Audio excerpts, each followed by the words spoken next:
રહેવાનું મન થાય એવું હૃદય બનાવું મારું.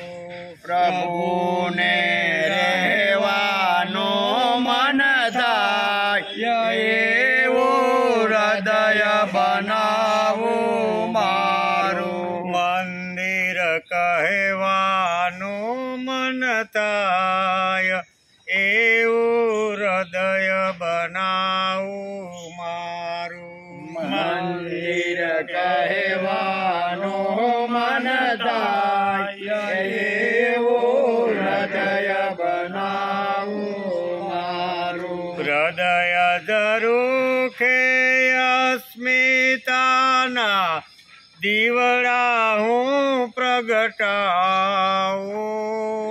હૃદય જરોકે અસ્મિતાના દીવડા હું પ્રગટાવું.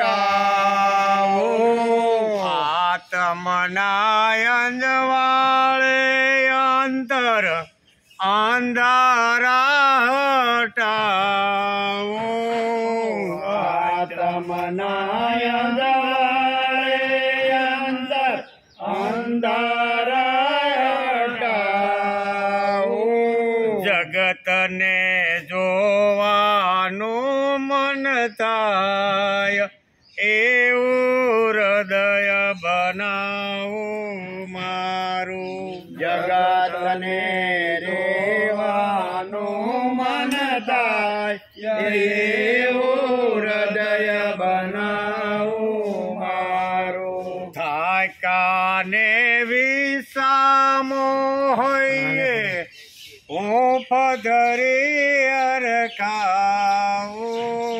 થાક્યાને વિસામો હૈયે હું પધરી અરખાવું.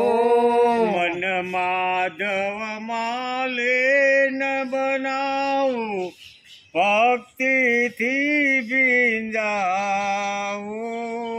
મન માધવ માલિન બનાવું ભક્તિથી ભીંજાવું. ગૌરવ ગીતોમાં ગવાય એવું હૃદય બનાવું મારું. ગૌરવ ગીતોમાં ગવાય એવું હૃદય બનાવું મારું. શ્રદ્ધાના રંગોથી જીવન રંગોળી સજાવો. શ્રદ્ધાના રંગોથી જીવન રંગોળી સજાવો. તવ વિશ્વાસે ધૈર્ય ધરી રથ જીવનનો દપાવો. તવ વિશ્વાસે ધૈર્ય ધરી રથ જીવનનો દપાવો. અંતર અર્જુન સમમલકાય એવું હૃદય બનાવું મારું. અંતર અર્જુન સમમલકાય એવું હૃદય બનાવું મારું. મૂર્તિ તારે મુજરુદિયાના મંદિરમાં પધરાવો. મૂર્તિ તારી મુજરુદિયાના અંતરમાં પધરાવો. જીવન પુષ્પ કરે મગમગતું તવ શરણે ધરાવો. જીવન પુષ્પ કરી મગમગતો તવ ચરણે ધરાવો. મને તું મારામાં દેખાય એવું હૃદય બનાવો મારું. મને તું મારામાં દેખાય એવું હૃદય બનાવો મારું. પ્રભુને રહેવાનું મન થાય એવું હૃદય બનાવો મારું. પ્રભુને રહેવાનું મન થાય એવું હૃદય બનાવો મારું. મંદિર કહેવાનું મન થાય એવું હૃદય બનાવો મારું. મંદિર કહેવાનું મન થાય એવું હૃદય બનાવો મારું.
શ્રી ભગવાન ઉવાચ.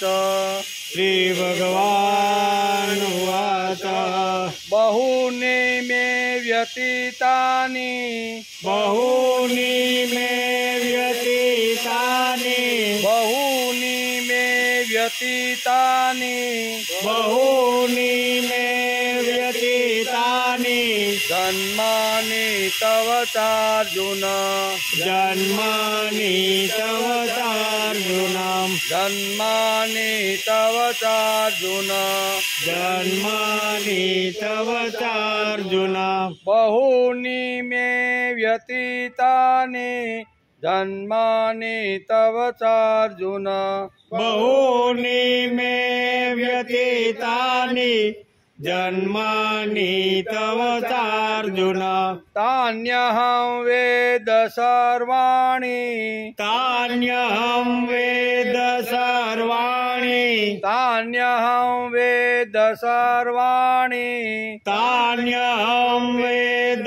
સર્વાણી ન ત્વં વેત્ય પરંતપ ન ત્વં વેત્ય પરંતપ ન ત્વં વેત્ય પરંતપ ન ત્વં વેત્ય પરંતપ તાન્યહં વેદ સર્વાણી ન ત્વં વેત્ય પરંતપ તાન્યહં વેદ સર્વાણી ન ત્વં વેત્ય પરંતપ. શ્રી ભગવાન ઉવાચ. શ્રી ભગવાન ઉવાચ.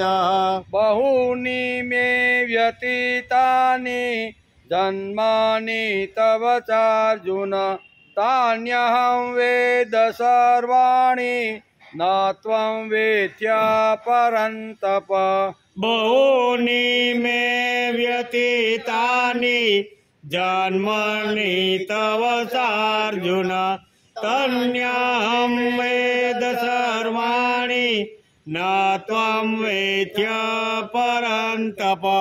અજોપી સન્ન વ્યયાત્મા યજોપી સંવ્યયાત્મા अजोऽपि सन्नव्ययात्मा अजोऽपि सन्नव्ययात्मा भूतानामीश्वरोऽपि सन् भूतानामीश्वरोऽपि सन् भूतानामीश्वरोऽपि सन् भूतानामीश्वरोऽपि सन् अजोऽपि सन्नव्ययात्मा भूतानामीश्वरोऽपि सन् अजोऽपि सन्नव्ययात्मा भूतानीश्वरोऽपि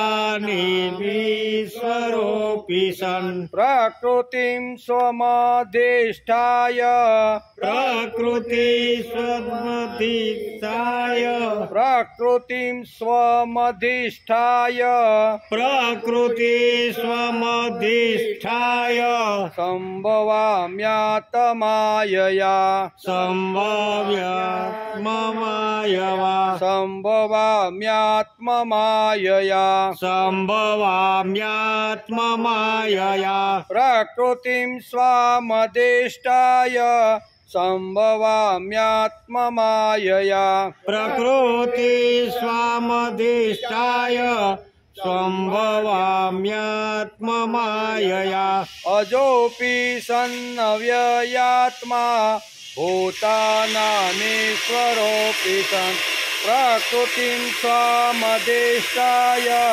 सम्भवाम्यात्मायया अजोऽपि सन्नव्ययात्मा भूतानामीश्वरोऽपि सन् प्रकृति स्वामित्राय सम्भवाम्यात्ममायया। पाँचों साथे श्री भगवानुवाच बहूनि व्यतीतानि जन्मानि तव चार्जनं तान्याहं वेद सर्वाणि न त्वं वेद्य परन्तप अजोऽपि सन्नव्ययात्मा भूतानामीश्वरोऽपि सन् प्रकृति स्वामधिष्ठाय सम्भवाम्यात्ममायया सम्भवाम्यात्ममायया। हरि ओम्।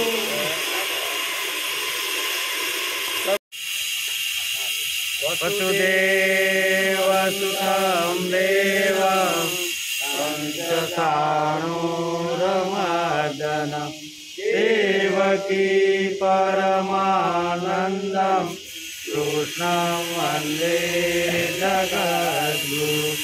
गुरुर्ब्रह्मा गुरुर्विष्णु गुरुर्देवो महेश्वर गुरुर्साक्षात् परब्रह्म तस्मै श्रीगुरुवे नमः।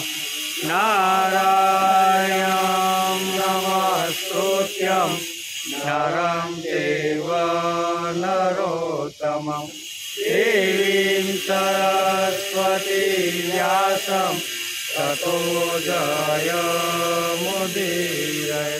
ततो जयमुदीरये।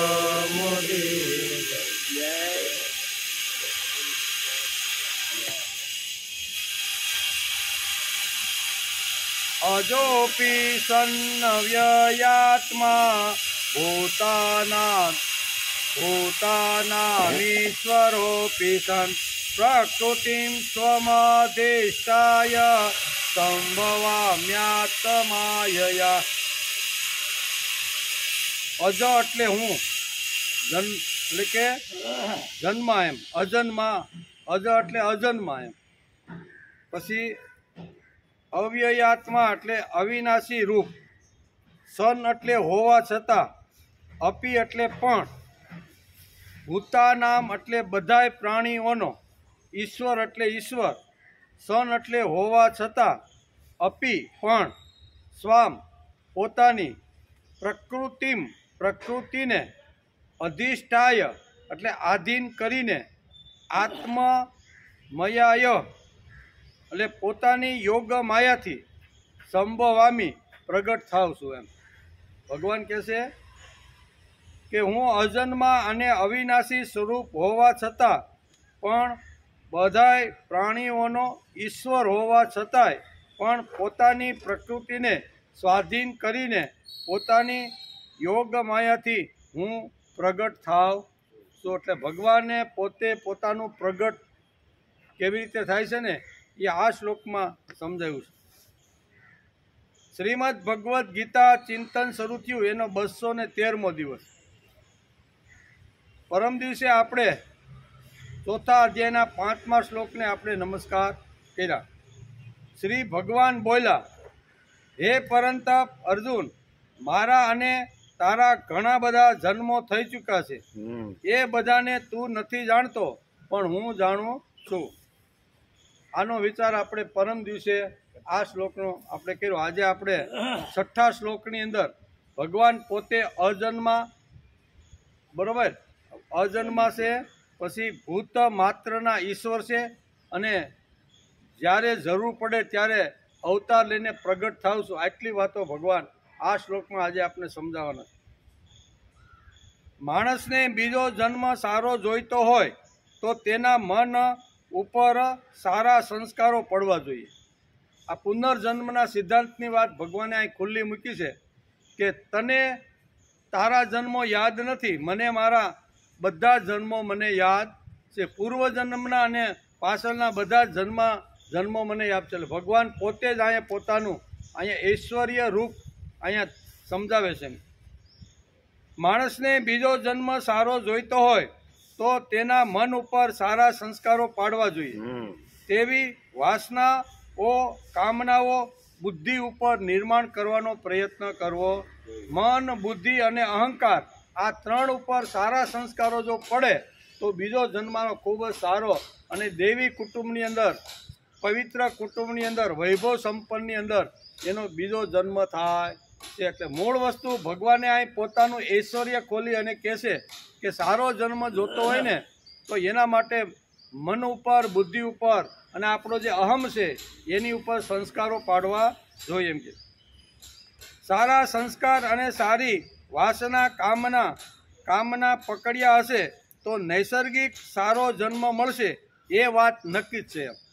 આપણા મન, બુદ્ધિ, ઇન્દ્રિયો જો જીવંત પર્યંત સારા કર્મો કર્યા છે તો 100% સારા સંસ્કારો મેળવાય છે, તો 100% માણસનો સારો જન્મ થાય છે.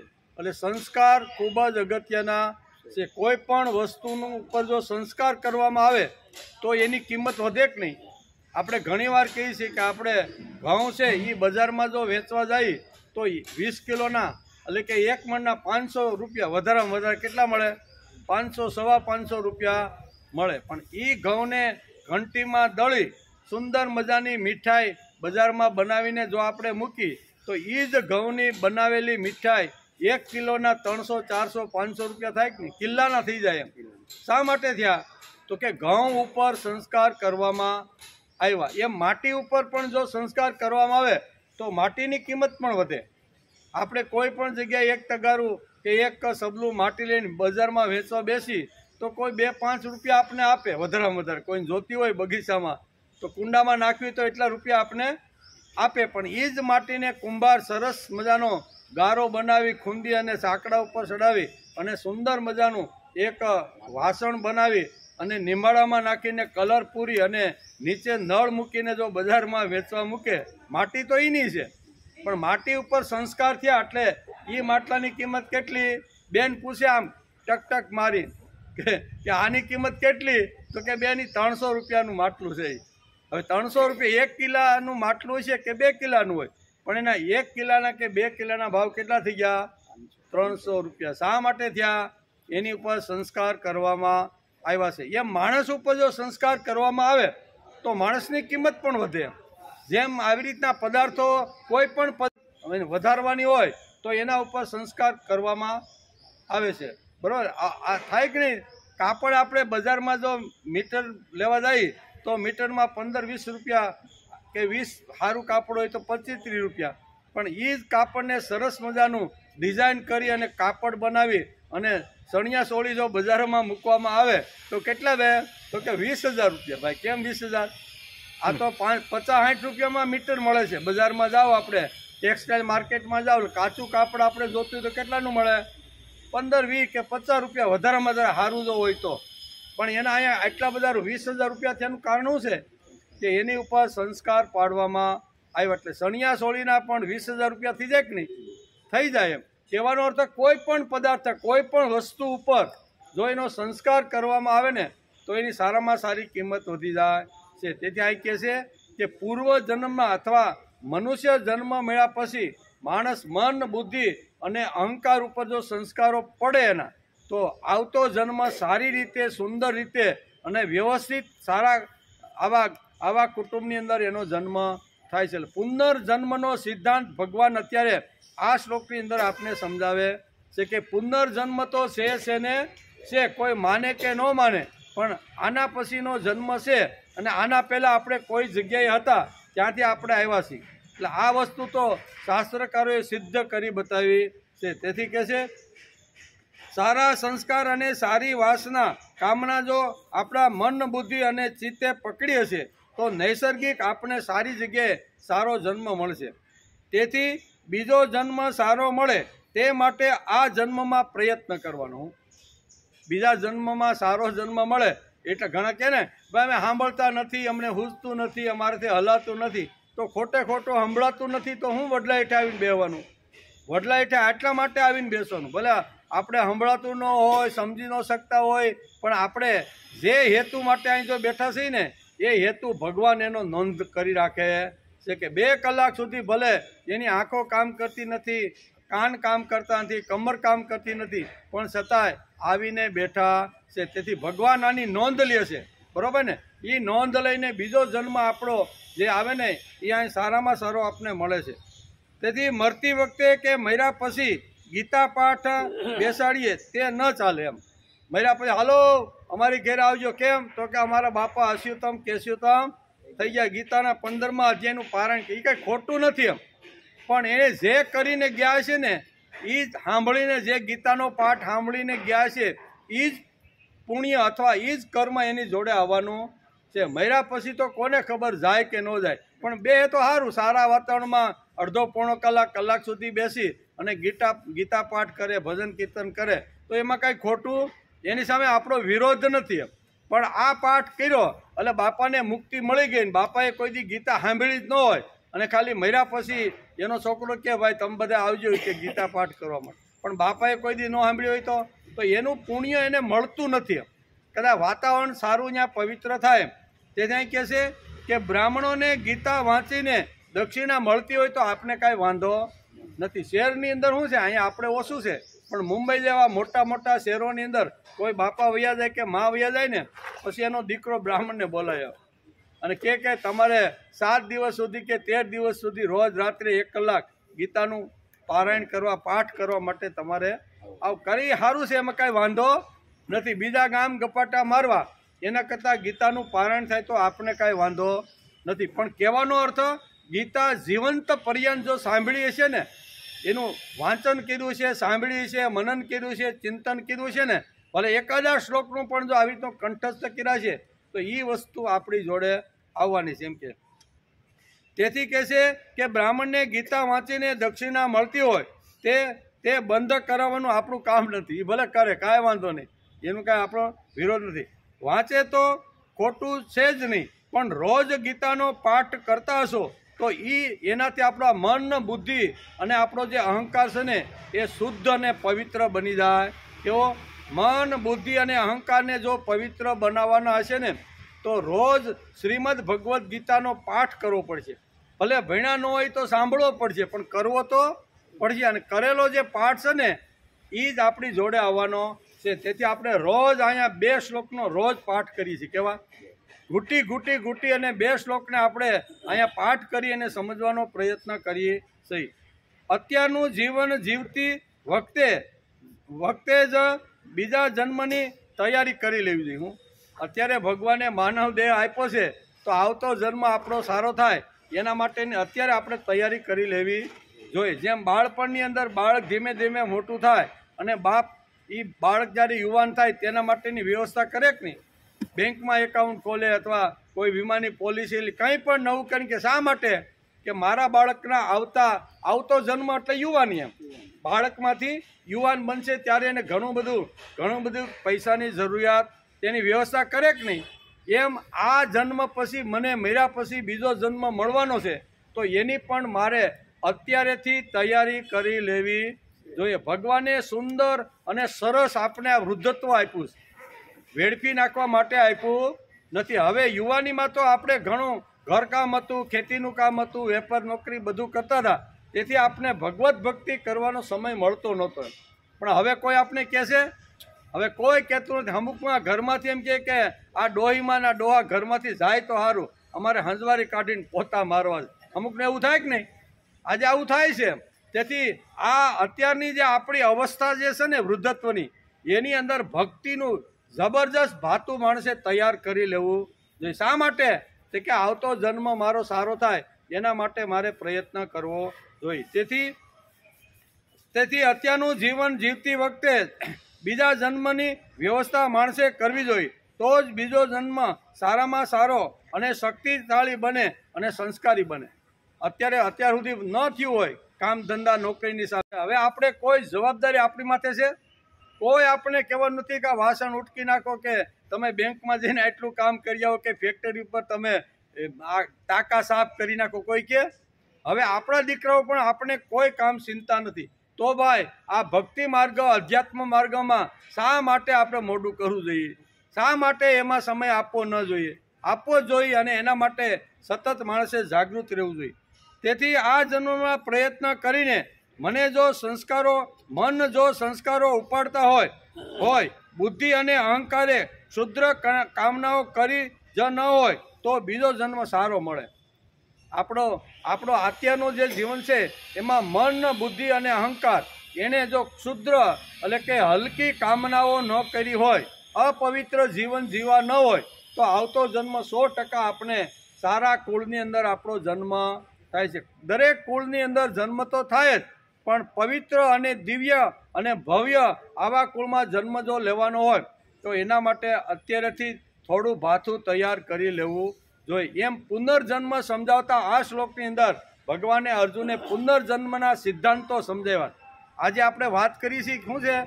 પુનર્જન્મનો સિદ્ધાંત. આના પછી પણ આપણો જન્મ છે. મરી ગયા એટલે પૂરું થતું નથી. ઘણા લોકો એવું માને કે મરી ગયા એટલે પૂરું, હવે બીજો જન્મ કોને ખબર છે? પણ હકીકતે આપણું શાસ્ત્ર કહે છે પુનર્જન્મ છે એના કારણો શું છે? કે એક જ ઘડીએ, એક જ સોગડીએ, એક જ સેકન્ડમાં જન્મેલા કોઈ ગટરના કાંઠે જન્મે છે, અને કોઈ અહીંયા વૈભવ સંપન્નની ટોચ ઉપર બેઠા ધનવાનોની ત્યાં એ જ સમયે આ બંને બાળકો જન્મે છે. એનું કારણ શું છે ભાઈ? એનું કારણ આ છે કે એક ઘણું બધું પુણ્ય કમાઈને આવ્યો છે, તેથી તેને વૈભવ સંપન્નની ટોચના જે વ્યક્તિ છે ત્યાં એનો જન્મ થાય છે. તેથી પુનર્જન્મ છે એમ ભગવાન અહીંયા 4થા અધ્યાયના 5મા શ્લોકની અંદર વારંવાર આ વસ્તુ અર્જુનને સમજાવે છે કે હે અર્જુન, એટલે કે જીવે સતત જોતા રહેવું જોઈએ કે કયા સંસ્કારો મન ઉપાડે છે, કઈ વાસના, કામના, બુદ્ધિ અને સંસ્કાર ઉપાડે છે, તે વારંવાર આપણે જોતું રહેવું. એકવાર કોઈ પણ સારું કામ કરી નાખ્યું એટલે પછી હવે કાંઈ કરવાની જરૂર નહીં એવું નથી. એને વારંવાર જોતું રહેવું પડે. નહીતર આપણે ખેતરે એકવાર વાવી આવ્યા અને પછી વારંવાર જોતા ન રહી અને પછી 4 મહિના પછી આપણે પાક લણવા જાય તો હાથમાં આવે? ફળ જ હાથમાં આવે. શું આવે? તે વારંવાર જોવું પડે. 2-4 દિવસે આટો મારવો પડે, ફરતા છેડામાં જવું પડે, નીંદવાની જરૂર છે, ખાતરની જરૂર છે, પાણીની જરૂર, વારંવાર જોવું પડે ને. 4 મહિના સુધી ખેડૂત સતત જો આ જોવે તો 4 મહિના પછી સરસ મજાનો પાક આવે છે. તેમ આપણું મન, આપણી બુદ્ધિ, આપણો જે અહંકાર છે ને એની કેટલો વિકાસ થયો, ક્યાં અટકા પછી એના માટે આગળ જવું તો શું કરવું પડે એનો વિચાર વારંવાર માણસે કરી લેવો જોઈએ. એકવાર ગામ ગોકુળિયું બનાવી દીધું, બરાબર, કોઈ વૈભવ સંપન્ન માણસ સુરતમાં રહેતો હોય અને એને ગામ યાદ આવે કે મારા ગામની અંદર મારે ગોકુળિયું ગામ બનાવવાનું છે, એટલે 1 વર્ષ સુધી ભાઈ ધામા નાખે, કરોડો રૂપિયાની પાસે છે. ગામના નહીં કે તમારે ખાલી શરીરથી મહેનત કરવાની છે, જે કાંઈ પૈસાની જરૂરિયાત છે ને એ બધી મારા તરફથી તમને એમ કરી અને 1 વર્ષ સુધી આખા ગામને આ એકદમ સરસ મજાનું બનાવી છે. રોગાન રંગ પૂરીને દરવાજા ગેટ મૂકવાનો હોય, ભગવાનના મંદિરની આવી રીતની પુનર્રચના કર, જે કાંઈ કરવાનું હોય ને એ બધું ગાર્ડન બાર્ડન બધું કરોડો રૂપિયા ખર્ચી અને એ માણસ ત્યાં સુંદર મજાનો ગામનો આવી રીતનું બનાવે. હવે એ ગામની અંદર 5-7 વર્ષ પછી જાઓ તો શું થાય? પાછા ઉકોડા હતા ત્યાં ને ત્યાં બધું જે કાંઈ હતું ને એ 7-8 વર્ષ પહેલાં જે હતું ને એ પાછું ન્યાન થઈ જાય કે નહીં? આવું સમાજમાં આપણે ઘણી જગ્યાએ ઘણીવાર આપણે જોવા મળે છે. એનું કારણ શું છે કે વારંવાર જોઈ અને પાછું ક્યાં અગવડ અથવા ક્યાં તકલીફ અથવા ક્યાં નુકસાન થયું છે ને એને જોઈ અને ફરીથી એને સરખું કરવાનો પ્રયત્ન કરવો તો એ કાયમ માટે ટકી રહે. એમ કહેશે કે આપણા જીવનમાં સંસ્કાર આવે એના માટે મન, બુદ્ધિ અને અહંકારની તરફ વારંવાર જોવું પડે કે મનમાં કાંઈ વિકાસ થયો, બુદ્ધિએ કંઈ સારા સંસ્કારો ઉપાડ્યા, મારો ઈગો અહંકાર તો એ કાંઈ ઓછો થયો. આ વારંવાર જોવાથી આવી તો માણસનું ઘડતર થાય છે. તેથી ભગવાન કહે છે કે દેવી વાસના પકડેલા જીવો જોડે એટલે કે સાધર્મ્ય સાધવું જોઈએ.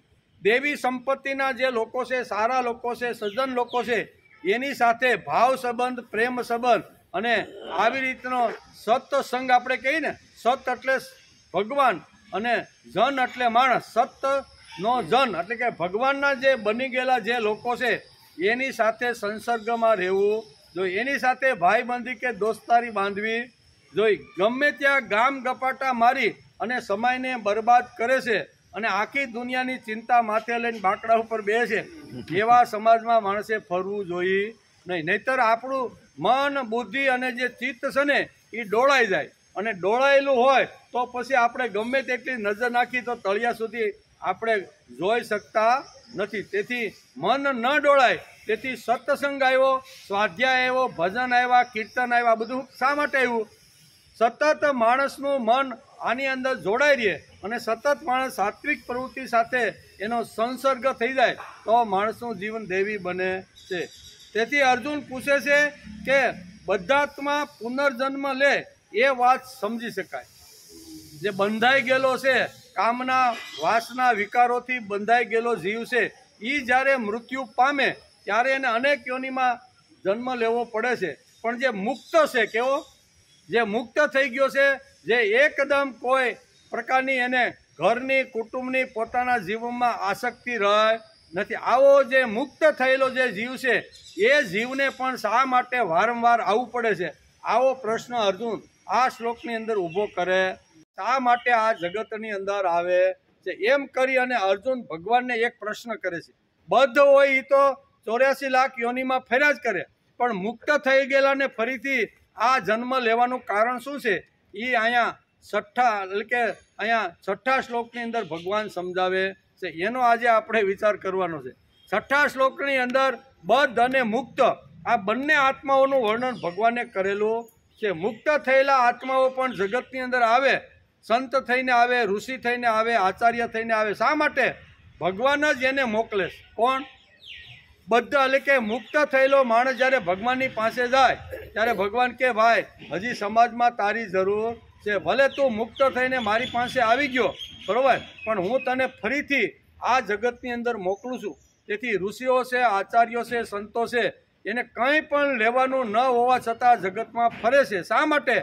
તો કે ભગવાને મોકલેલા એ આત્માઓ છે. તેથી બદ્ધ આત્માઓ અને મુક્ત આત્માઓ એ બે આત્મા કેવી રીતના છે એનું વર્ણન ભગવાને અહીંયા છઠ્ઠા શ્લોકની અંદર, કેવા? 4થા અધ્યાયના 6થા શ્લોકની અંદર આ મુક્ત અને બદ્ધ આત્માનું વર્ણન ભગવાને અહીંયા સમજાવવાનો પ્રયત્ન કર્યો છે. મુક્તાત્માનો જીવનનું વર્ણન આગળ 6થા શ્લોકમાં છે, તેનો વિચાર કરવો છે. હવે પછીના શ્લોકમાં મુક્તાત્માનો જન્મ ભગવાન શા માટે ફરીથી આ જગતમાં જન્મ આપીને મોકલે છે, મુક્ત થયેલા, એનો વિચાર આ 6થા શ્લોકની અંદર ભગવાને અર્જુનને સમજાવ્યો છે. શું કહે છે? અજોપી સન્ન વ્યયાત્મા ભૂતાનામીશ્વરોપી સન પ્રકૃતિમ સ્વામિદિષ્ટાય સંભવામ્યાત્માયયા. ભગવાન આમ કરી અને મુક્ત આત્મા કેવી રીતનો હોય છે, એ મુક્ત થઈ ગયો હોવા છતાં પણ જગતમાં પાછો શા માટે આવે છે એનું વર્ણન અહીંયા 6ઠ્ઠા શ્લોકની અંદર અહીંયા ભગવાન કહે છે. ભગવાન કહે છે કે હું અજન્મ અને અવિનાશી સ્વરૂપ હોવા છતાં પણ તેમજ બધાય પ્રાણીઓનો ઈશ્વર હોવા છતાંય પોતાની પ્રકૃતિને આધીન કરીને પોતાની યોગ માયાથી હું પ્રગટ થાવ. ભગવાન કેવી રીતે પ્રગટ થાય? મુક્તાત્મા તો જગતની અંદર આવે છે, પણ ભગવાન પોતે જ પણ કહે છે કે હું આવી રીતનો પ્રગટ થાવ. હું ભૂતોનો ઈશ્વર, એટલે ભૂત એટલે માનવ માત્રનો હું ઈશ્વર છું. કેવો છું? અજન્મા છું. મારે જન્મ લેવાની જરૂર આ કહે છે ને, હું અજન્મા છું, અવિનાશી છું. આ તત્વનો કોઈ દી નાશ થતો નથી, એવું તરી. અને બધાય પ્રાણીઓનો હું ઈશ્વર છું, છતાંય પોતાની પ્રકૃતિને આધીન કરીને કીધું ને, શું કીધું? અજોપી સન્ન વ્યયાત્મા ભૂતાનામીશ્વરોપી સન પ્રકૃતિ સ્વામિધિષ્ઠાય. એટલે પ્રકૃતિને વશ થઈ સત્વ, રજ અને તમ આ 3 ગુણોનો આધાર લઈ અને હું કહે છે ઈશ્વર હોવા છતાંય પોતાની પ્રકૃતિને આધીન કરીને પોતાની યોગ માયાથી હું પ્રગટ થાવ. શું આવું ભગવાને પોતાનું જીવન આખું ખુલ્લું અર્જુનની સામે મૂકી દીધું છે. 3જા અધ્યાયમાં ભગવાને દેવી કર્મયોગ સમજાવ્યો. પછી અર્જુનના મગજમાં એક વાત આવે છે. અત્યારે 1 થી 6 અધ્યાય છે ને શ્રીમદ ભગવદ્ ગીતાના, એ કર્મયોગના છે. કેટલા? કર્મયોગ. એમાં ફક્ત કર્મયોગ, એમાં 3જા અધ્યાયમાં તો ભગવાને ઠાંસીને કર્મયોગના સિદ્ધાંતો આપને સમજાવ્યા છે. કર્મયોગના સિદ્ધાંતો સમજતો અર્જુનના મનની અંદર એક પાછો પ્રશ્ન ઊભો થઈ ગયો છે.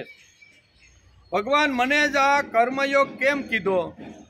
મને જ કેમ કીધો? તમને કોઈ હાથમાં બીજાનો આવ્યો ત્યારે ભગવાન કે મેં તને એકને ભાઈ કીધો નથી. આ કર્મયોગ તો મેં સૂર્યને કીધો, તો સૂર્યે એના પુત્ર મનુને કીધો, મનુએ એના પુત્ર ઈશ્વકને કીધો.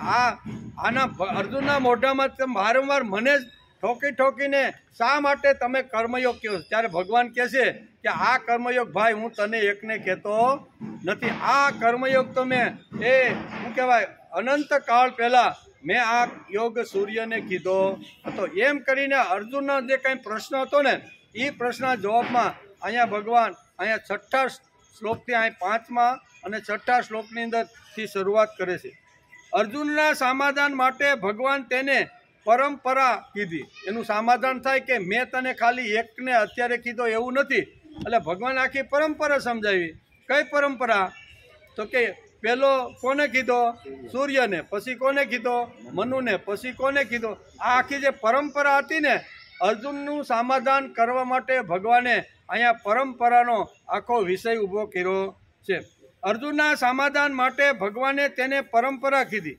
તેની પાછળ મહત્વનું કારણ એવી રીતનું છે કે ભવિષ્યમાં લોકો આ પ્રાસંગિક સમજશે કે પ્રસંગ આવ્યો એટલે કદાચ ભગવાને આ વાત અર્જુને કીધી હશે. પ્રસંગાપાત આ ભગવાને વાત કરેલી નથી. અનંત કાળ સુધી માણસને માર્ગદર્શન મળે એટલા માટે ભગવાને આ પ્રકરણ ખોલ્યું છે. પ્રસંગોપાત ઘણીવાર હોય ને કે આપણે ઘણા કામ પ્રસંગોપાત કરતા હોય, ટેમ્પરરી, એની જરૂર 2-5 દી હોય, પછી તો આપણે એને પછી એના સામું જોવાનું ન હોય. એટલે આ પ્રસંગોપાત ભગવાને આ શ્લોક અથવા આ કર્મનો જે સિદ્ધાંત છે ને, એ અર્જુને પ્રસંગોપાત અત્યારે યુદ્ધના મેદાનની અંદર આવી પરિસ્થિતિ નિર્માણ થઈ છે એટલે પ્રસંગોપાત કીધો છે એવું નથી. આ તો હજારો જન્મારા પછી પણ આ સિદ્ધાંત અહીંયા સ્થિત થઈ.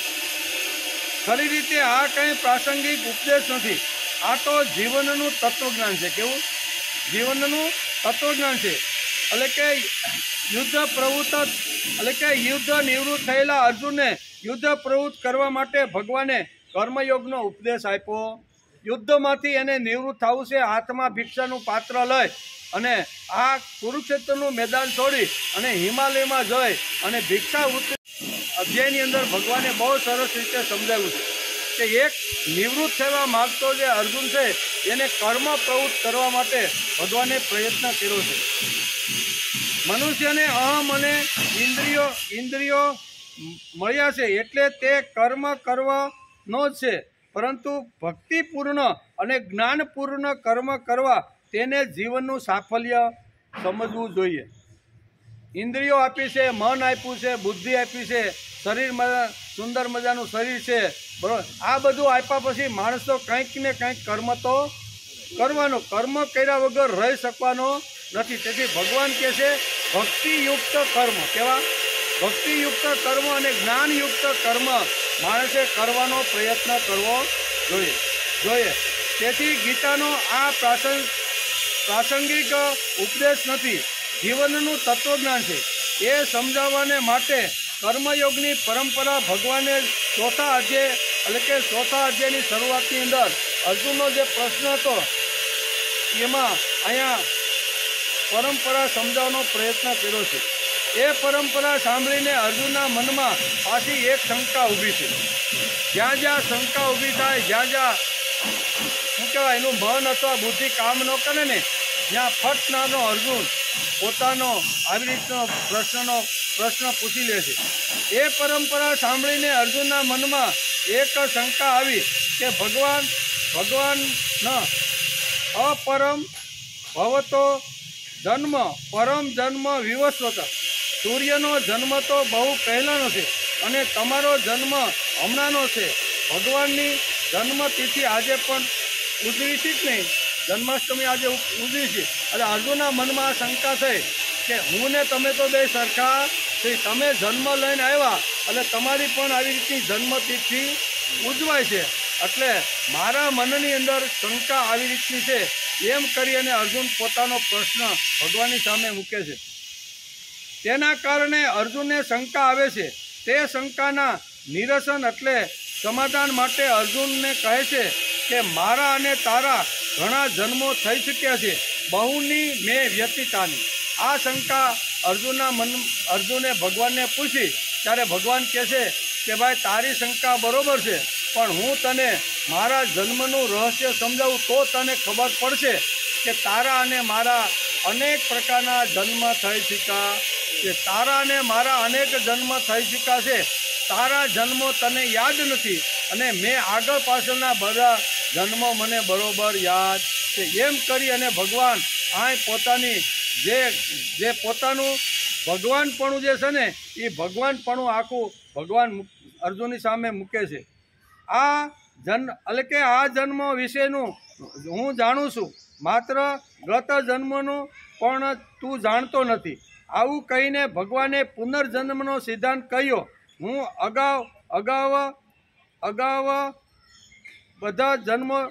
અગાઉના બધા જન્મો હું જાણું છું, તું જાણી શકતો નથી. એટલે ભગવાન અહીં પોતાએ પડદો જે ભગવાન તરીકેનો પડદો જે રાખ્યો હતો એ ભગવાન તરીકેનો પડદો અહીંયા અર્જુનના પ્રશ્નથી અહીં ભગવાન ખુલ્લો મૂકે છે કે તારા અને મારા અનેક જન્મો થઈ ગયા છે.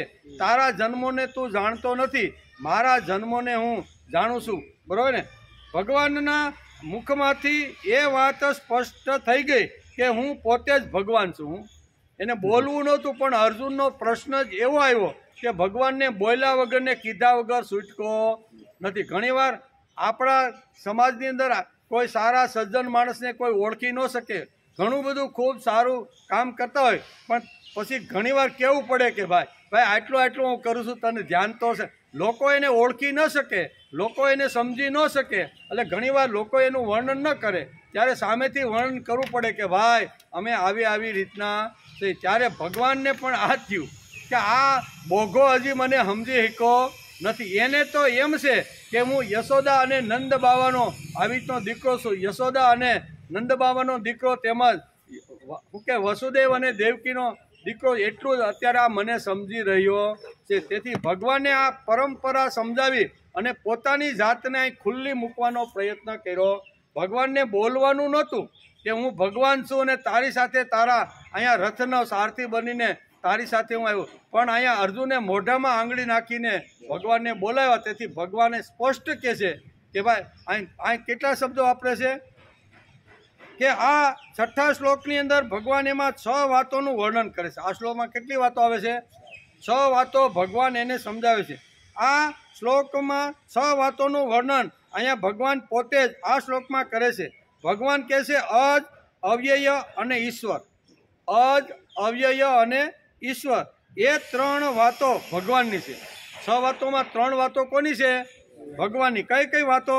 તો કે ભગવાન કેવા અજ, એટલે એને જન્મ લેવાની જરૂર પડતી નથી. અવ્યય એટલે કોઈ દી એનો નાશ થતો નથી. અને ઈશ્વર, સર્વભૂતોનો ઈશ્વર હું છું. આ 3 વાતો ભગવાન માટે આ શ્લોકની અંદર અહીંયા વ્યાસે લખી છે અને ભગવાન પોતાના મોઢેથી બોલે છે. એ 3 વાતો ભગવાનની છે. પ્રકૃતિ અને યોગ માયા. આ શ્લોકની અંદર બીજા 2 શબ્દો આવ્યા છે, પ્રકૃતિ અને યોગ માયા.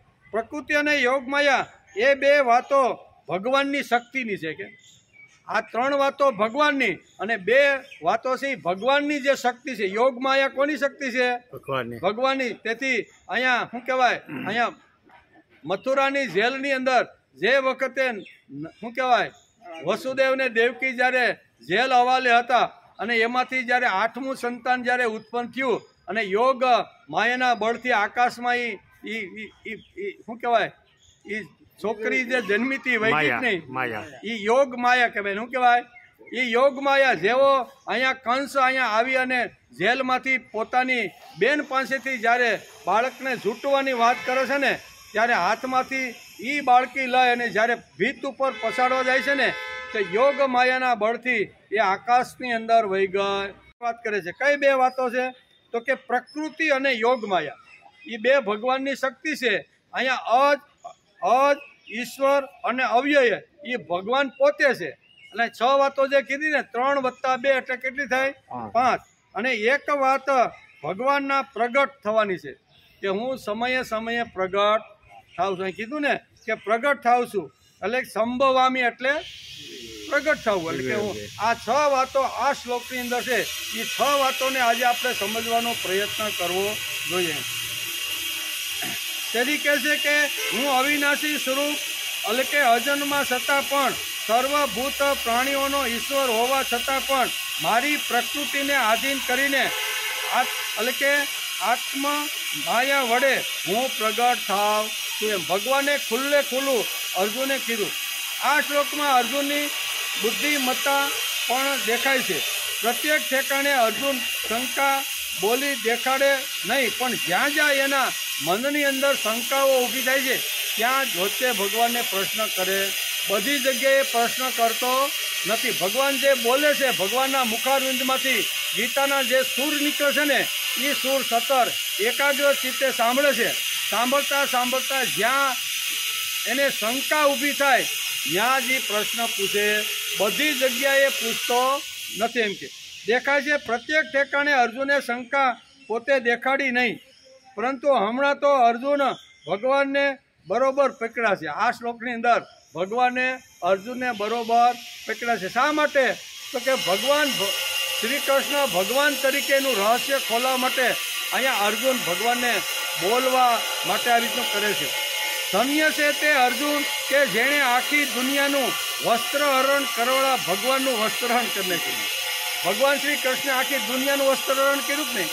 ગીતા, મહાભારત અથવા ભાગવત જો આપણે વાંચીને તો એની અંદર ઘણા બધા ભગવાન કૃષ્ણના પ્રસંગો આવે છે કે ઘણા બધા જે ઢોંગી લોકો હતા તે, પછી આ ખોટા લોકો જે વિચિત્ર વેશ પહેરીને ઘણા બધા લોકો સમાજની અંદર, એવા બધાનું વસ્ત્રહરણ કર્યું છે. આ બધાનું વસ્ત્રહરણ કરવાવાળા ભગવાનનું વસ્ત્રહરણ અર્જુને કરી નાખ્યું છે. શા માટે?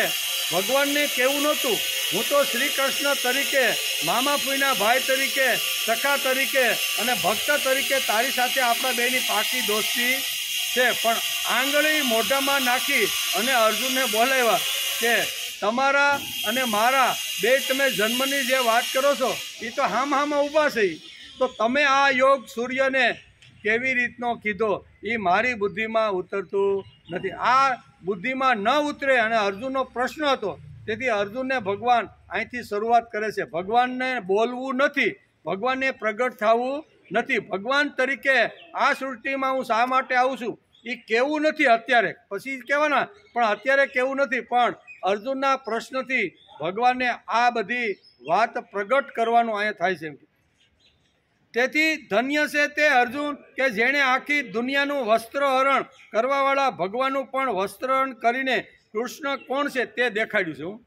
કૃષ્ણ ખાલી મામા ફૂઈનો કે અહીંયા સખા તરીકે કે ભક્ત તરીકે ખાલી અહીંયા નથી, પણ આખા અવ્યય, અજ અને ઈશ્વર આ ત્રણ વાતો બતાવીને આ શ્લોકની અંદર ભગવાન કહે છે હું કોણ છું ભાઈ? તો કે ભૂત માત્રનો ઈશ્વર.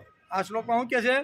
ભૂત માત્રનો ઈશ્વર. ભૂત એટલે આપણે બધાય, પશુ પક્ષી જે પ્રાણીઓ છે ને એના માટે ભૂત શબ્દ સંસ્કૃતમાં વપરાય છે. આ ભૂત માત્રનું પોષણ કરવાવાળો હું છું, ભૂત માત્રને ઉત્પન્ન કરવાવાળો હું છું. ભૂત માત્રને જ્યારે મારી પાસે બોલાવવાના હોય ને ત્યારે એનો આવી રીતનો અવ્યય કરીને મારી પાસે બોલાવી દઉં છું. એટલે જન્મ, સ્થિતિ અને વિનાશ આ ત્રણે ત્રણ વાત કરવાવાળો હું છું એમ ભગવાન પોતે જ હવે નથી બોલવું છતાંય અર્જુનની સામે આ વાત કરે છે. ભગવાનને પોતે જ કહેવું પડ્યું કે અવ્યયાત્મા હું છું, અજોપી હું છું અને સન્નવ્યયાત્મા. ત્રણ વાતો ભગવાને અહીંયા અર્જુનને કહેવી પડી કે ભાઈ હું અજ છું, અવ્યય છું અને ભૂત માત્રનો ઈશ્વર છું. આ ત્રણ વાતો ભગવાને અર્જુનને સ્પષ્ટ રીતે સમજાવી. કેટલાક જન્મો આપનારા હોય અને કેટલાક જન્મ લેનારા હોય. આ જગતની અંદર કેટલાક જન્મો આપનારા હોય અને કેટલાક લોકો જન્મ લેનાર હોય. ભગવાન કહે છે કે હું જન્મ લેનાર નહીં, જન્મ આપનાર છું. ભૂત માત્રને જન્મ આપનાર હું, આખી સૃષ્ટિને નિર્માણ કરવાવાળો હું છું, જન્મ આપનાર જ હું છું. એટલે કે હું જન્મ આપનાર છું. આદિમ શક્તિથી આ પાંચ ભૌતિક શરીર બનેલું છે. શાસ્ત્રકારો તેનું સ્પષ્ટીકરણ કરીને કહે છે કે પંચ મહાભૂતમાં પૃથ્વી, આપ, તેજ, વાયુ અને આકાશમાંથી આ પાંચ ભૌતિક શરીર બનેલું છે. પાંચ ભૌતિક સાધનોથી મનુષ્ય માત્રનું શરીર બનેલું છે. ભગવાન આ શ્લોકમાં કહે છે કે આખી સૃષ્ટિનો અજ કેવો? આખી સૃષ્ટિનો અજ એટલે પ્રેરક. આખી સૃષ્ટિનો અજ એટલે પ્રેરક પણ હું છું એમ કે જેના આત્માનો વ્યય થતો નથી. ભગવાને આ શબ્દ શા માટે વાપર્યો? ભગવાન અહીં અજ શબ્દ વાપરેલો. પહેલો શબ્દ અજોપી, એનો અર્થ છે અજ. અજ ભગવાને અર્જુનને સમજાવતા કહેશે કે અજોપી સન્નવ્યયાત્મા. તો કે તેવી જ રીતે હું અવ્યયાત્મા છું જેના આત્માને વ્યય થતો નથી. ભગવાને આ શબ્દ શા માટે વાપર્યો છે? દાર્શનિક લોકો આત્માને વ્યય માનતા નથી, અવ્યય માને છે. તો પછી અવ્યયાત્મા શબ્દ ભગવાને આ શ્લોકની અંદર શા માટે વાપર્યો? આ શ્લોકની અંદર એક શબ્દ ભગવાન અહીંયા મૂકીને અર્જુનને સમજાવે છે કે હું કેવો છું? અવ્યયાત્મા એટલે નાશ ન પામવાવાળો, અને તમે બધા છો વ્યયાત્મા એટલે બધા નાશ પામવાવાળો છો. એવો શબ્દ વાપરીને ભગવાન અર્જુનને કંઈક કહેવા માગે છે. શું કહેવા માગે છે એ આ શ્લોકની અંદર બહુ સમજાવવાનો. આત્મા શબ્દ ઘણા અર્થમાં છે. આત્મા શબ્દ ઘણા અર્થમાં સંસ્કૃતની અંદર આ શ્લોકો લખ્યા છે. ઇન્દ્રિય, મન, બુદ્ધિ બધાને આત્મા શબ્દ લાગે છે. આત્મા શબ્દ અહીંયા આ મન, બુદ્ધિ અને ઇન્દ્રિયો છે ને એના માટે સંસ્કૃતમાં આત્મા શબ્દ વપરાય છે. તો આત્મા શબ્દ ભગવાને અહીંયા આ શ્લોકમાં શા માટે વાપર્યો છે એ પાણી પીને નિરાયતે આપણે શ્રીમદ ભગવદ્ ગીતા અધ્યાય 4 અને શ્લોક નંબર 6 ની અંદર ભગવાન અહીંયા પોતે કોણ છે એના ભગવાન પોતે જ હું કોણ છું એમ કરીને અજ, પછી શું કહે છે? અજ, પછી સન્નવ્યાત્મા અને ઈશ્વર. આ પોતે હું કોણ છું એ પ્રમાણે કહે છે. બે એની માયાનું વર્ણન છે અને એક જે વર્ણન છે એ ભગવાન પ્રગટ થાય એનું. આમ કરીને 6 વાતો આ શ્લોકની અંદર આજે આપણે સમજવાનો પ્રયત્ન કરીએ છીએ, બરાબર ને? એમાં સમજતા અહીંયા ભગવાન બહુ સરસ રીતે કહે છે એ પરમાત્માને કેટલાક માણસો શુદ્ધ થયેલી સૂક્ષ્મ બુદ્ધિ વડે ધ્યાન દ્વારા જોઈ શકે છે. આ ઈશ્વર કેવો છે? પરમાત્મા કેવા છે? અજ કેવો છે? તો આપણા શાસ્ત્રકારો એના માટે બહુ સરસ રીતે લખી રાખ્યું છે કે આજ અમર અને આ જે તત્વ છે, નાશવંત તત્વ છે, એને જો અંદર જોવાનું હોય તો 3 લોકો 3 રીતે જોઈ શકે છે. ત્રણે સાચા છે, ત્રણે સત્ય છે. અને ત્રણેય પોતાના આવી રીતના દર્શન દ્વારા ભક્તિ કરી શકે છે. એમાં પહેલી વાત છે કે આ પરમાત્માને કેટલાક માણસો શુદ્ધ થયેલી સૂક્ષ્મ બુદ્ધિ વડે જોઈ શકે. કેવી? શુદ્ધ થયેલી સૂક્ષ્મ બુદ્ધિ વડે અંતર આત્મામાં રહેલા આ અજને જોઈ શકે છે. બીજી વાત છે કેટલાક જ્ઞાન યોગ દ્વારા આ અજ શક્તિને જોઈ શકે. અજ, અવ્યય અને ઈશ્વર આ ભગવાનના ત્રણ આવી રીતના અહીંયા અવતારોની વાત કરી. ત્રણ રીતે હું આ જગતની અંદર આવું છું તો અહીંયા આ રીતે જોઈ શકાય છે. એટલે કે જ્ઞાન યોગ દ્વારા પણ મને જોઈ શકે છે. અને ત્રીજી વાત છે કેટલાક કર્મયોગ દ્વારા.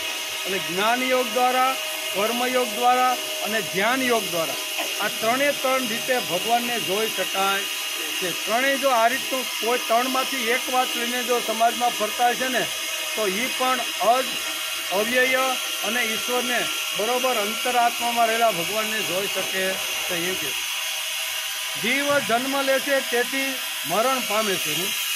જીવ જન્મ લે છે તેથી મરણ પામે છે. મરણ થાય છે અને મરણ થાય છે તેનું કારણ જીવ જે ઇન્દ્રિયો શક્તિનો ભંડાર લઈને આવ્યો છે તે ઇન્દ્રિય શક્તિ ધીમે ધીમે ક્ષીણ થવા લાગે. ભગવાને માનવ તરીકે જન્મ આપી અને બધી જ ઇન્દ્રિય શક્તિનો ભંડાર એની સાથે મોકલી આપ્યો છે. બધી જ ઇન્દ્રિયોની ઉપર ભગવાને દેવતાઓને બધાને બેસાડી દીધા છે. એટલે આ અઢળક સંપત્તિ ઇન્દ્રિયો લઈને આ જગતની અંદર આવે છે. કાનની ઇન્દ્રિય હોય, પછી બોલવાની ઇન્દ્રિય હોય, ચાલવાની ઇન્દ્રિય હોય, કે હાથથી કામ કરવાની ઇન્દ્રિય હોય, કે આંખથી જોવાની, બધી જ ઇન્દ્રિયોની અંદર પુષ્કળ શક્તિ ભંડાર ભગવાને મોકલીને આ જગતમાં માણસને જન્મ આપેલો છે. જીવ જન્મે છે તેથી મરણ પામે છે. મરણ થાય છે તેનું કારણ જીવ જે ઇન્દ્રિય શક્તિનો ભંડાર લઈને આવ્યો છે તે શક્તિઓ ધીમે ધીમે ક્ષીણ થવા લાગી. કેવી થાય છે ને? આજે આપણે બાપાને કહેવું પડે, બાપા આવતીકાલે રજા તાણથી શા માટે કહેવું પડે? કે કાનની ઇન્દ્રિય ધીમે ધીમે ક્ષીણ થઈ ગઈ, બરોબર, બોલવાની ક્ષીણ થઈ ગઈ, કમરની ધીમે ધીમે આ બધી જે આપણી ઇન્દ્રિયો છે ને એ પુષ્કળ આવી રીતના ભંડાર શક્તિના લઈને આવેલા હોવા છતાં અમુક ઉંમર થાય છે ત્યારે આ બધી ઇન્દ્રિયો ધીમે ધીમે નબળી અને આવી રીતની પડતી જાય છે. તેથી ઇન્દ્રિય શક્તિનો ભંડાર ક્ષીણ થઈ ગયા કે આ દેહ છોડવો પડે, બીજા દેહ સ્વીકારવો પડે. ઇન્દ્રિય, મન અને બુદ્ધિ આ બધી ઇન્દ્રિય શક્તિઓ છે આપણી. આ ઇન્દ્રિય શક્તિનો ભંડાર ભગવાને જે મોકલ્યો કયો તો કે મન, બુદ્ધિ, ઇન્દ્રિયો આ બધી શક્તિઓ છે. અને એ શક્તિઓ ધીમે ધીમે મંદ પડે કે નહીં, ઉંમર થાય, આપણી ઉંમર જેમ જેમ વધતી જાય છે એમ ધીમે ધીમે ઇન્દ્રિય શક્તિ નબળી પડતી જાય છે. આ જેની અવ્યય છે એટલે કે નાશ પામે. અવ્યય એટલે ઇન્દ્રિયો નાશ પામે. એટલે કે આ જે અવયવ છે તેનો વ્યય થતો નથી. આપણે થાકી જઈએ છીએ તેથી આપણે સૂઈ જઈએ છીએ. થાકી એટલે સૂઈ જઈએ. પણ આ જન્મ પછી બીજો જન્મ તો છે જ. એટલે એ ઇન્દ્રિયો સાથે જીવ આ જગતમાં લઈને બીજો જન્મ ધારણ કરે છે. વાસ્તવિક આપણને સૂવાની શી જરૂર છે? ઇન્દ્રિયો થાકે, મન થાકે, બુદ્ધિ થાકે, શરીર થાકે, પગ થાકે, એટલે માણસને સૂઈ જવાનું મન થાય કે ન થાય? એટલે આ તો મારે કાંઈ કામ કરવું નથી. કેમ? તો આ તો 2 કલાક સુધી વાડીમાં જઈને એટલું કામ કર્યું ને કે હું થાકી ગઈ છું. તેથી ભગવાનની ઇન્દ્રિય શક્તિ થાકતી નથી. તેથી ભગવાન સૂતા નથી. એટલે કે દિન રાત આપણી ધમણ ચલાવતા રહ્યા. આપણી શક્તિઓનો ક્ષય થાય છે, ભગવાનની શક્તિઓનો ક્ષય થતો નથી. આપણે રાત દિવસ જો વધારે એક રાત ઉજાગરો થઈ ગયો હોય તો પણ દિવસે આપણે સારું કામ કરી શકતા નથી. શા માટે? કે આપણી ઇન્દ્રિયો થાકી જાય છે. મન થાકે, બુદ્ધિ થાકે, શરીર થાકે, એટલે આપણે સૂઈ જાય છીએ. અને પાછી ભગવાન એની અંદર શક્તિ પૂરી અને તાજા માજા કરીને ફરીથી સવારે ઉઠાડે કે નહીં? પણ ભગવાન જે છે એ ભગવાન કોઈ દી સૂતા નથી. ભગવાન જો સૂઈ જાય તો આપણું શું થાય ભાઈ? પણ આપણી એક કલ્પના આપણા શાસ્ત્રકારોએ આપણે આપી કે ભગવાન આટલું મોટું વિશ્વ ચલાવે છે તો આપણે પણ એને 4 મહિના તો હુવડાવી દેવા પડે. એ આપણા મનની કલ્પના છે. પણ ભગવાન ખરેખર સૂતા નથી. ભગવાન જો હુવે તો આપણે એક ડગલું પણ ભરી શકતા ભગવાન જો હોઈ જાય આપણા જીવનમાંથી તો આપણે એક ડગલું પણ ચાલી શકતા નથી. એટલે ભગવાન પણ સુવાનો ઢોંગ કરે. કેવો? ભગવાન પણ ઘણીવાર સુવાનો ઢોંગ કરે એટલે કે કાંઈ વાંધો હોય, ભક્તોએ મને જો હુવડાવી દીધો છે ને તો આ ચાતુર્માસમાં હું શાંતિથી સૂઈ જાવ. અને કારતક મહિનાની જ્યારે 11 આવશે ને ત્યારે પાછો ઉઠીશ. એટલે ભગવાન ઘણીવાર સુવાનો પણ ઢોંગ કરે છે. વ્યવહારમાં પણ આપણે ઘણીવાર હોય ને કે ઘણીવાર દીકરો બાપને પજવતો હોય, બરાબર, બહુ પજવે, સુવાનો ઢોંગ કરે. એમ સુવાનો ઢોંગ કરીને પથારીમાં સૂઈ જાય. પછી કોઈ કે એટલે છોકરા એ કે દાદા હુતા છે, હવે એને ઉઠાડતા નહીં. પણ બાપા ખરેખર હુતા નથી. છોકરો પજવે નહીં ને એટલે ઘડીક 2 કલાક જો ન પજવે ને તો હું ઘડીક વાર આડો. એમ ભગવાન પણ વિચારતા છે કે 4 મહિના સુધી ભક્તોએ મને સુવડાવી દીધો, પણ હું જો સૂઈ જાઉં તો આ સૃષ્ટિનું સંચાલન થઈ શકતું નથી. તેથી ભગવાન હુતા નથી. શા માટે? તો કે તેથી જ ભગવાનની ઇન્દ્રિય શક્તિ અવ્યય છે. આત્માનો વ્યય છે જ નહીં, તે તો અવ્યય છે. આખા જગતનું એટલે કે સૃજન એટલે કે ક્રિએશન સૃજન કરીને પણ તેની સૃજન શક્તિ નાશ પામતી નથી. તેથી જ ગીતાના 4થા અધ્યાયના 6થા શ્લોકમાં વર્ણન છે, અજોપી સન્નવ્યાત્મા ભૂતાનામ ઈશ્વર ત્વન. એટલે કે આત્મા શબ્દનો બીજો અર્થ થાય છે જે સતત ગતિશીલ છે. આત્માનો એક બીજો અર્થ શું થાય છે કે જે ગતિશીલ છે, જે ક્યારેય થાકતી નહીં, એની ગતિ હંમેશા ચાલુ જ હોય છે. તેથી અહીંયા ગતિ એક શબ્દ એનો છે. તેથી જ ગીતાના 4થા અધ્યાયના 6થા શ્લોકમાં વર્ણન છે કે અજોપી સન્નવ્યાત્મા. બીજો આત્માનો અર્થ થાય છે જે સતત ગતિ અને પ્રેરણા આપે છે. ગતિ પણ આપે અને ખાલી ગતિ આપે એટલું નહીં પણ પ્રેરણા પણ આપે છે. અતતિ ઇતિ આત્મા. ભગવાન કહે છે કે આ જગતને સતત ગતિ અને પ્રેરણા કોઈએ આપી હશે તો તે પ્રેરણા મેં અવ્યયાક્તામ મેં આપેલી છે. આમ અર્જુને કહે છે કે તું ખાલી મને અહીંયા મામા ફૂઈના આપણે બે ભાઈબંધ સહી દોસ્તારો સહી એટલું સમજતો નહીં. તું અને હું સખા એકાબીજા છે એમ પણ સમજતો નહીં. હું તારો ભક્ત છું એ પણ હું આવી રીતનો છું. કેવો? આખી સૃષ્ટિને ગતિ આપનાર ને પણ પ્રેરણા આપનાર પણ હું છું. તેથી શંકરાચાર્યને કહેવું પડ્યું. શું કહેવું? ગતિસ્ત્વમ તમેકા ભવાની અનાથો દરિદ્ર. શંકરાચાર્ય પોતે જ કહે છે અનાથો દરિદ્રો જરા રોગયુક્તો મહાક્ષીણ દીન સદા જાડ્ય ભક્ત ગતિસ્ત્વમ તમેકા ભવાની. ભગવાન કેવા છે? ગતિશીલ છે. એ ક્યારેય શું કહેવાય? ક્યારેય અટકતા નથી એમ કે. તેથી ભગવાન કહે છે કે હું કેવળ જાણીતા નથી, હું શાસ્તા પણ છું. એટલે કે ભૂતાત્માની ઈશ્વરોહમ, હું ભૂતોનો ઈશ્વર છું.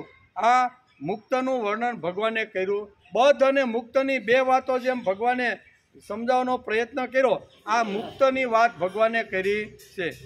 ભગવાન અવ્યાત્મા છે, જે એની ઇન્દ્રિય શક્તિ ક્યારેય ક્ષીણ થતી નથી. આપણે માનવ માત્ર મરણાધીન છીએ. મરણ થયા પછી જ માણસ એનો બીજો જન્મ લે છે. ભગવાનનો કોઈ દિવસ મરણ થતું નથી. અજન્મા છે, અવ્યય છે અને અહીંયા ભૂત માત્રના ઈશ્વર છે. તેથી તેને બીજો જન્મ લેવાની જરૂર પડતી નથી. પણ ક્યારે જન્મ લે? તો કે જ્યારે જરૂર પડે ત્યારે ભગવાન ભગવાન આ પૃથ્વી પર પ્રગટ થાય છે. તેથી એ પણ વાત અહીં સમજાવવાનો. ભગવાન કહે છે યોગ માયાથી હું ઘણીવાર આ પૃથ્વી ઉપર પ્રગટ થાવ છું, બાકી પ્રગટ થવાની જરૂર નથી એમ કે. પછી જાતસ્ય હિ ધ્રુવો મૃત્યુ ધ્રુવમ જન્મ મૃત્યસ. આમ બહુ સરસ આગળ આપણે આ શ્લોકનો વિચાર કરતા હતા. તે જે મરે છે તે પાછો જન્મ લે છે. ભગવાન અંતર ધ્યાન થયા અને નિજધામ પધાર્યા. આપણે એમ કહીએ છીએ ભગવાન મર્યા છે એમ આપણે બોલીએ? ના, ભગવાન તો એ કે 5 પીપળા ત્યાં આવી રીતે શું કહેવાય સોમનાથની બાજુમાં જે છે ને ત્યાં ભગવાન મરી ગયા. ભગવાન મર્યા નથી. કાં તો ભગવાન આવી રીતના અંતર ધ્યાન થયા છે એમ બોલીએ અને કાં તો ભગવાન નિજધામ પહોંચી ગયા સામાન્ય માણસ મરી ગયો છે અથવા મૃત્યુ પામ્યો છે તો આપણે સામાન્ય માણસ માટે આ શબ્દ બોલીએ છીએ, પણ અહીંયા અજ એટલે કે ભગવાન માટે આવો શબ્દ બોલાતો નથી. કાં તો કે નિજધામ ગયા છે અને કાં તો કે એના માટે અંતર ધ્યાન ભગવાન થઈ ગયા. ઘણીવાર ભગવાન અંતર ધ્યાન થાય કે ન થાય? આપણે જ્યારે શ્રીમદ ભાગવતનો જ્યારે અભ્યાસ કરતા હતા અને જે વખતે ભગવાન પોતાની લીલાઓ કરતા હતા ગોપીઓની વચ્ચે, બરોબર ને, અને એકાનેક અચાનક આ ગોપીઓની વચ્ચેથી ભગવાન અંતર ધ્યાન થયા કે નહીં? આવું ભાગવતની અંદર વેદવ્યાસે વર્ણન કર્યું છે. એટલે ભગવાન મરતા નથી, પણ ભગવાન માટે એક એવો શબ્દ છે કે જે અંતર ધ્યાન થયા છે અથવા એ ભગવાન નિજધામ પહોંચી ગયા છે. સામાન્ય માણસનું મરણ હોય છે, સામાન્ય માણસ મૃત્યુ પામ્યો એમ આપણે કહીએ છીએ.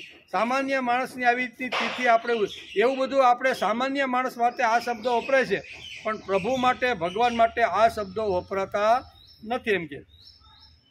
તેથી જાતસ્ય હિ ધ્રુવ મૃત્યુ ધ્રુવમ જન્મ મૃતસ્ય સર.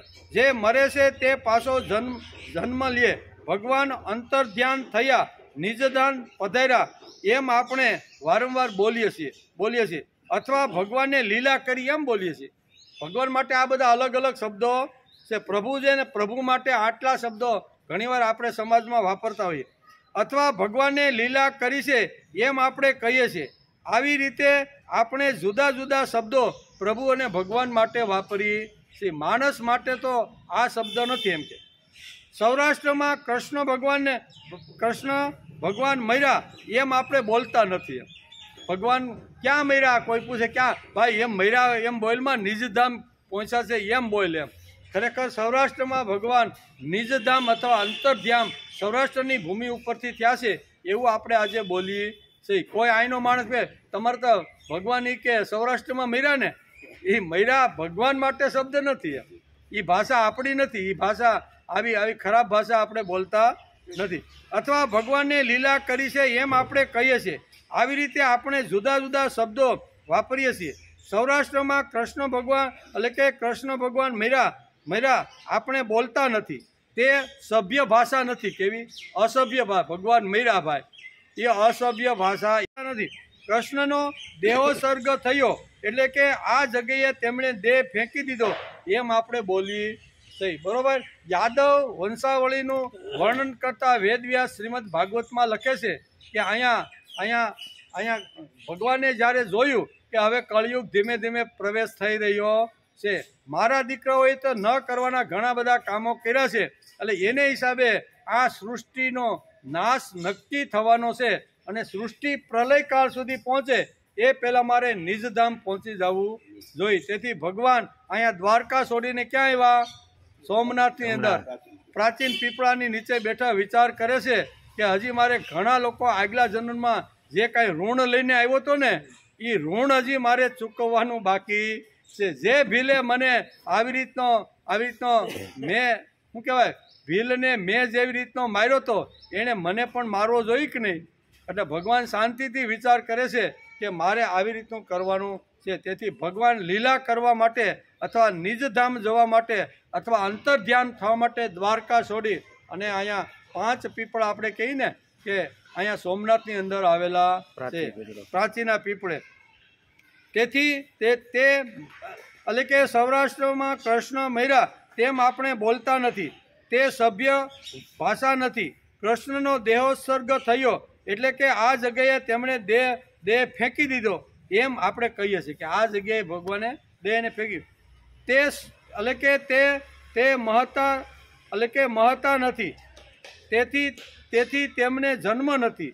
આપણને મરણ છે છતાં આપણે મરણને ભૂલી જઈએ છીએ. તેના લીધે આપણને આપણા જન્મનું યાદ રહેતું નથી. પાછો જન્મ લેવાનો છે તેની પણ કલ્પના આવતી નથી. આપણે બધું ભૂલી જાય. આપણું મરણ થાય એ પણ આપણે ભૂલી જાય કે નહીં? આપણે કેટલા લોકોને શમશાને સળગાવી આવીશું? આમાંથી કેટલા જણા ગયા જ છે ને? બધાય શમશાને સળગાવવા માટે કેટલાય લોકોને કેટલી રીતે ગયા હશે, પણ સળગાવ્યા પછી એને એમ લાગતું નથી કે જેમ આને મેં સીતાની અંદર અગ્નિદાહ દીધો ને એમ મારો પણ એક દિવસ આ સીતાની અંદર અગ્નિદાહ દેવાનો. માણસને એમ લાગે હું તો અમર જ છું, હું મરવાનો નથી. એમ કરી અને કે લાય એક બીડી, એમ કે ભાઈ તું જરીક 2 કલાક તો જાળે. 2 કલાક પણ સ્મશાન ભૂમિની અંદર આવી રીતનો જ્યારે અગ્નિદાહ કોઈ આવી રીતના મૃત શરીરનો થતો હોય ને ત્યારે 2 કલાક પણ જાળવી શકતો નથી. એને એમ થાય કે હું અમર જ છું, લાય બીડી. કે ભાઈ તું અમર નથી, તું આમાં એકવાર આવી જવાનો છો. એટલે આપણા બધાના જે મરણ થાય છે ને એ 84 લાખ યોનિમાં ફરે છે. કારણ કે આપણને પોતાને જ એમ છે કે હું મરવાનો નથી, પણ જેનો જન્મ થયો છે ને એનું મૃત્યુ તો નક્કી જ છે. એમ શ્રીમદ ભગવદ્ ગીતા આપણે સમજાવે, જાતસ્ય હિ ધ્રુવો મૃત્યુ. એટલે જન્મેલો જે છે એનું મૃત્યુ નક્કી જ છે એમ ભગવાન કહે છે.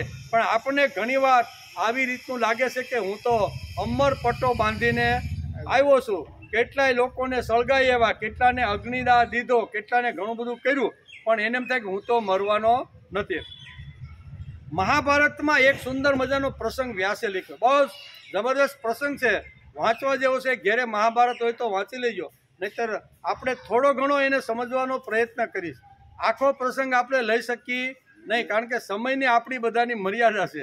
એ સમયમાં રહીને કોઈ પણ વિષય, કોઈ પણ દ્રષ્ટાંત, કોઈ પણ જે આવી રીતનું ચરિત્ર છે ને એને આપણે ન્યાય આપવાનો છે. તેથી અહીં કહે છે કે મહાભારતમાં એક પ્રસંગ વેદવ્યાસે જબરદસ્ત લખ્યો છે, અને તે છે પાંડવોનો વનવાસ. પાંડવો જે વખતે વનવાસની અંદર હતા અને 12 વર્ષની અંદર ફરતા ફરતા એક જગ્યાએ આવે છે. દ્રૌપદી વગેરે ખૂબ જ થાકી જાય છે કે હવે આપણે શું કરવું, પાણી વગર હવે એક ડગલું આગળ જઈ શકાય તેમ નથી. એટલે પાંડવો અને દ્રૌપદી એક વૃક્ષની નીચે વિસામો લેવા માટે બેઠે. દ્રૌપદી કહે છે કે એક ડગલું હવે મારાથી ચલાય એમ નથી, તમે 5માંથી કોઈ પણ મારા પાણીની વ્યવસ્થા કરો તો જ મારે આગળ ચલાશે. તો યુધિષ્ઠિર કે કાંઈ વાંધો નહીં, આપણે પાણીની વ્યવસ્થા કરી. નકુલને સાથે ભાઈ ઝાડવા ઉપર ચડી દી, આમાં તને ક્યાંય દૂર દૂર ક્યાંય પાણી કે કાંઈ પક્ષીઓ તને ઉડતા દેખાય તો સમજી લેવાનું કે એ જગ્યાએ પાણી થોડું ઘણું હોય. કે જંગલ, ઘોર જંગલ, સૂર્યનો પ્રકાશ પણ જ્યારે પૃથ્વી ઉપર ન પડી શકે આવા ઘોર જંગલની અંદર પાંડવો અત્યારે પોતાના 13 વર્ષ પૂરા કરી રહ્યા છે. એવા કાળની અંદર વેદવ્યાસ મહાભારતની અંદર લખે છે કે આવા પાંડવો જ્યારે ફરતા ફરતા આવ્યા અને દ્રૌપદીને એકદમ તૃષા તરસ લાગી, ત્યારે અહીંયા સહદેવ કહે છે કે દૂર દૂર અહીંયા ઘણી જગ્યાએ હું જોઈ શકું છું કે જ્યાં પક્ષીઓનો કલરાટ અથવા આવી રીતના ઉડતા હોય, તો કે ત્યાં પાણી 100% હોવું જોઈએ. તો કોણ જશે? તો એમાંથી એક ભાઈ સહદેવ નીકળે, કાંઈ ના હાલો હું જ આવે. એમ જઈને ધીમે ધીમે આવી રીતના ઝાડવાના ખાખવા ખેવતા ખેવતા થોડા સમય સુધીમાં એ તળાવ પાસે પહોંચી ગયા. તળાવ પાસે પહોંચે છે એટલે એને એમ થયું કે સુંદર મજાનું સ્વચ્છ અને શુદ્ધ અને પવિત્ર પાણી છે, આનાથી અમારા બધા ભાઈઓ અને દ્રૌપદીની તૃષા એકદમ શાંત થઈ જશે. વાસણમાં પાત્ર જે લઈને આવ્યા હતા એ પાત્ર લઈ અને એ તળાવની અંદર પાણી ભરવાનો પ્રયત્ન કરે છે. ત્યાં એક અવાજ, યક્ષનો અવાજ આવે છે, એ ભાઈ પાણી પીતા પહેલાં મારા કાંઈ જે પ્રશ્ન છે ને એ પ્રશ્નો તું જવાબ આપ. જવાબ આપ્યા વગર મારા તળાવનું જે પાણી પીવે છે ને એ અહીંથી જીવતો જઈ શકતો. અરે હું સહદેવ છું, બધું જાણું છું, ત્રિકાળ જ્ઞાની છું, અને તું વળી મને પૂછવા વાળો કોણ?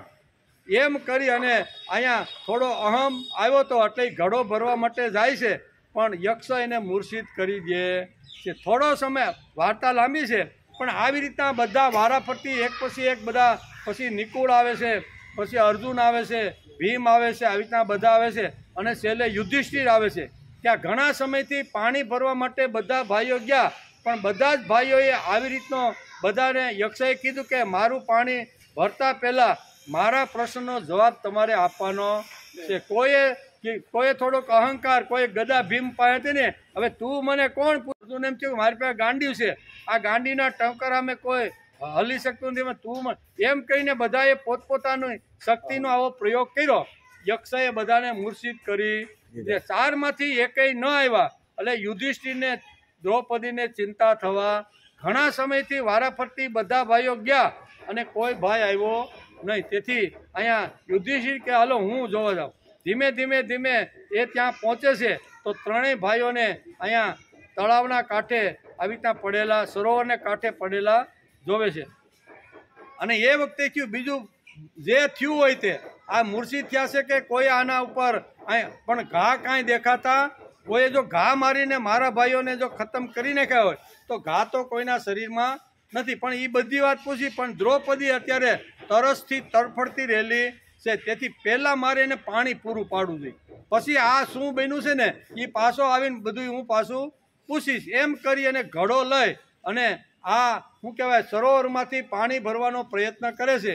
યક્ષ એ જ વાત બોલે છે કે ભાઈ મારા સરોવરમાંથી પાણી ભરતા પહેલાં મારા કંઈક પ્રશ્નો છે, એ પ્રશ્નનો જવાબ જો તું નહીં આપને તો આ 4 ભાઈઓની તારી જેવી મેં ગતિ કરી છે ને એવી ગતિ તારી થાજે. ઘડો મૂકી દીધો, 2 હાથ જોડીને કે તમે કોણ છો, જે હોય તે તમે મને પ્રશ્ન પૂછો. હું તમારા પ્રશ્ન મારી બુદ્ધિ અનુસાર, મારી શક્તિ અનુસાર, મારી પાસે જો એ બાબતનું જ્ઞાન હશે ને તો હું તમને સરસ મજાનો આવી રીતનો જવાબ આપીશ. આમ કરી અને યુધિષ્ઠિરને આવી રીતના ઘણા બધા પ્રશ્નો પૂછે છે. યક્ષ અનેક પ્રશ્નો પૂછે છે. એક પ્રશ્ન એને પૂછ્યો કિમા આચાર્યમ. ઘણા બધા પ્રશ્નો પૂછ્યા છે અને બહુ સરસ રીતે યુધિષ્ઠિરે નમ્રતાથી યક્ષને બધા પ્રશ્નનો જવાબ આપ્યો. એક પ્રશ્ન પૂછે છે, કયો બહુ અગત્યનો છે. એ અહીંયા યક્ષ પૂછે છે કિમ આચાર્યમ. આ જગતની અંદર આ પૃથ્વી ઉપર આચાર્ય શું છે? આશ્ચર્ય થાય એવું કોઈ તત્વ છે, એવી કોઈ શક્તિ છે, એવો કોઈ પદાર્થ છે કે જે માણસને જોયા પછી, સાંભળ્યા પછી આવી રીતનું આશ્ચર્ય થાય? આવો પ્રશ્ન જ્યારે યક્ષ અહીંયા જ્યારે યુધિષ્ઠિરને પૂછે છે ત્યારે યુધિષ્ઠિર બહુ સરસ એનો જવાબ આપે છે. યક્ષ અનેક પ્રશ્નો પૂછે છે. એક પ્રશ્ન પૂછ્યો કિમ આશ્ચર્યમ. જગતમાં આશ્ચર્ય શું છે? આશ્ચર્ય તો હોય છે ને કાંઈક. આવો યક્ષે પ્રશ્ન પૂછેલો છે. રોજ ભૂત માત્ર યમના દ્વારે જાય છે. જેનો જન્મ થયો છે ને એ બધા ધીમે ધીમે યમના દ્વાર સુધી જાય છે. કોઈ આજ જાય, કોઈ કાલ જાય, કોઈ પણ બધા ધીમે ધીમે આવ્યા છે એ બધા જવાના છે. આ બધા યમને દ્વાર જતા રહેલા અને યમને દ્વારે જતા રહેલાને જોઈને કોઈ માણસને એમ લાગતું નથી કે હું મરવાનો છું. આ આશ્ચર્ય છે. કે હું અહીં કહે છે કે યમના દ્વારે રોજ બરોજ કેટલાય લોકો યમના દ્વાર પાસે જાય છે, યમ એને ખેંચી જાય છે, પણ છતાંય માણસને એમ લાગે છે કે હું તો અમર છું, હું આ જગતની અંદર જવાનો નથી. આ એક આશ્ચર્ય છે. આવું યુધિષ્ઠિરે અહીંયા કોને સમજાવ્યું? યક્ષને સમજાવ્યું કે આશ્ચર્ય વાત તો આ છે, રોજ બરોજ કેટલાય મરે છે પણ છતાંય લોકોને એમ થાય છે કે હું મરવાનો નથી, હું તો અમર છું. એક દિવસ તેને પણ મરવાનું છે, તેથી તેવી કલ્પના તેમને આવતી નથી. માણસ પોતાને કાયમી સમજે છે તે આ જગતનું આશ્ચર્ય છે. એમ યુધિષ્ઠિરે યક્ષને કીધું કે તમે મને જે પ્રશ્ન ઘણા બધા પૂછ્યા, મારી બુદ્ધિ અનુસાર મેં જવાબો આપ્યા. તમારો આજે છેલ્લો પ્રશ્ન હતો એનો જવાબ પણ મેં મારી બુદ્ધિ અનુસાર.